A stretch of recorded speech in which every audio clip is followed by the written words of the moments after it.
Ézéchias prit la lettre de la main des messagers et la lut. Puis il monta à la maison de l'Éternel et la déploya devant l'Éternel. Je protégerai cette ville pour la sauver à cause de moi et à cause de David, mon serviteur. L'ange de l'Éternel sortit et frappa dans le camp des Assyriens 185 000 hommes. Et quand on se leva le matin, voici, c'étaient tous des corps morts. Ésaïe 37, 14, 35, 36. Nous voyons ici le roi d'Assyrie menacer et avertir le peuple de Dieu. Il a envoyé en même temps une lettre à Ézéchias. Après l'avoir lu, Ézéchias s'est rendu au temple. Le peuple et lui-même se trouvaient en grande difficulté.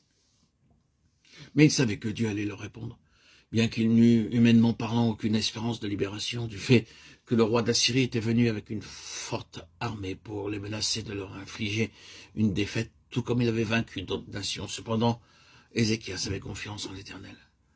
Et il se rendit au temple. Le Seigneur lui répondit et le délivra.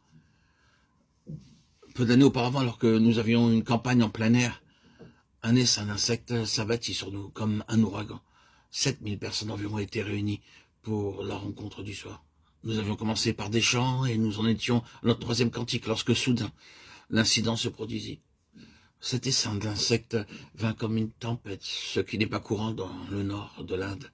De telles tempêtes s'élèvent comme un mur épais. De cette façon, ces insectes fondirent sur nous, couvrant nos mains, nos pieds, nos têtes et nos nuques, et nous dérobant tout repos. Nous ne pouvions même pas donner un message comme d'habitude, car les insectes pénétraient dans nos bouches. Nous pensions ne pas pouvoir poursuivre la réunion, car personne ne pouvait faire face aux insectes. Beaucoup rentraient en effet par la bouche et par le nez. Les gens étaient sur le point de se disperser lorsque donc je dis, veuillez attendre, s'il vous plaît, et prions. Nous nous mîmes donc à prier. Seigneur, nous chassons en ton nom ces insectes que le diable a envoyés pour troubler notre réunion. Et comme nous mîmes notre confiance dans le Seigneur, les insectes s'enfuirent. Ézéchias a prié de la même façon. Mais il ne savait pas ce qui allait se passer. Cependant, Dieu, lui, le savait. Voyez Ésaïe 37, 36. Le lendemain matin, il n'y avait que des corps morts dans la grande armée assyrienne. Nous apprenons ainsi que nous avons une arme lorsque l'ennemi nous attaque de façon ou d'une autre. Et c'est la prière. Agenouillez-vous et priez.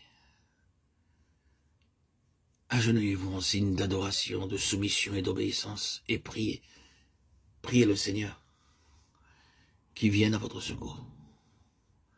Et malheureusement, nous utilisons souvent notre langue et non pas nos genoux. Ceux-ci sont plus utiles que la langue. Si nous savions seulement utiliser suffisamment nos genoux, eh bien, nous trouverions le ciel ouvert et les tempêtes que l'ennemi soulève contre nous se calmeraient.